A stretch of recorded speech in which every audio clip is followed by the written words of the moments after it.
Thank you, Aaron. And if you are looking at the thermometer, as Aaron alluded to, outside or on your phone, it is not deceiving you. It is indeed hot out there. KIMT News 3's Alex Jurgens is pounding the streets of Clear Lake to see how North Iowa is cooling off in these summer-like temperatures. Alex, are you going to jump into Clear Lake? I've got you at 3-1 getting wet.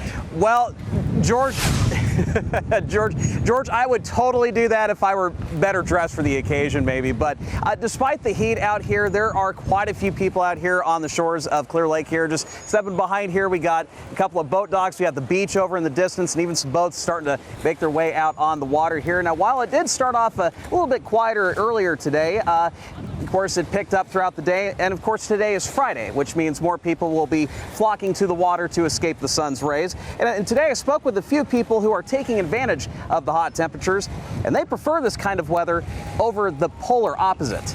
The weather is nice except for when you have to go play softball and like super hot heat, but other than that, like it's nice to go swim and like hang out outside. Like I'd prefer a hot just because then you can actually do things with your friends and like venture out.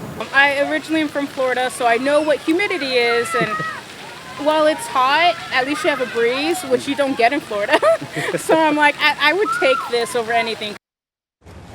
Now, you might be wondering what the record is for this date, June 4th. Well, KIMT Storm T3 says it's 96 in Mason City, and that was set in 1968, and 93 in Rochester. That was set in 1934. And I was checking my dashboard on my car earlier, right as I got out here, George.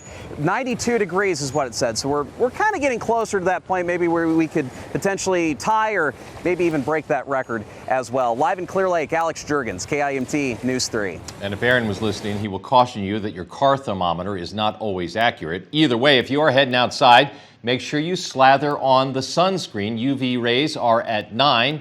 That's intense across a good chunk of the upper Midwest and the East Coast as well, making it very high for exposure to UV rays.